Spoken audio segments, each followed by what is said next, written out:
This article contains affiliate links. We will receive a commission on any sales we generate from it. Learn more. Last December, Rebel Moon Part 1, A Child of Fire hit Netflix, with critics slamming the sci-fi epic as pointless, bewildering, and a disaster. Now Rebel Moon Part 2, The Scargiver has landed on the streaming service today, and the most common phrase among the reviews is that it's even worse than the first movie. At the time of writing, Rebel Moon Part 2 has just 14% positive reviews on Rotten Tomatoes, which is even lower than 21% for the first part.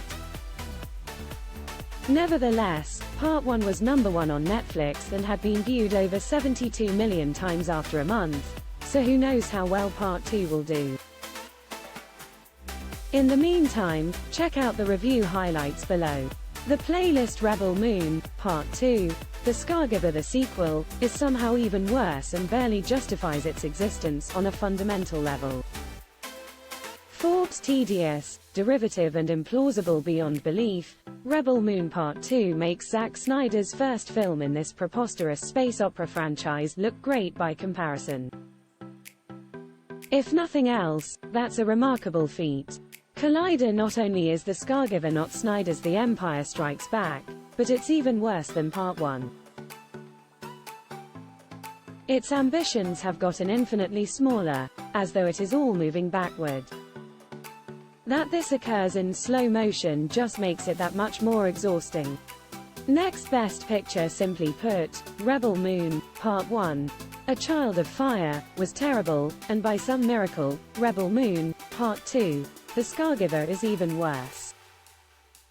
Digital Spy. There's no denying Snyder has created an interesting world. He just forgot to tell an interesting story within it. The wrap. Even if a superior version of Rebel Moon does come out eventually, that doesn't make these versions any better, and they're the only versions we have right now. Nevertheless, not all the critics were so harsh in their reviews. Screen Rant. Rebel Moon Part 2, The Scargiver delivers on the action Zack Snyder promised at the end of the first movie, yet the same prior issues persist.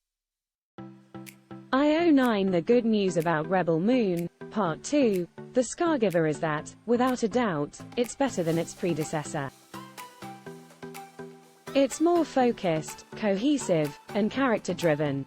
The bad news is it's also slower, unbalanced, and emotionally vapid. Film. But as the film drags on and goes all in on its Lord of the Rings war ambitions, any and all of the goodwill generated by the first hour of Part 2 is replaced by some of the most peak Zack Snyder moments in his entire filmography. Movie Web. Rebel Moon Part 2, The Scargiver rises from the ashes of the original as an ass-kicking, sci-fi actioner with legitimate character development. Jaimin Hansu resurrects his gladiator gravitas to rally a ragtag, motley crew to bloody glory.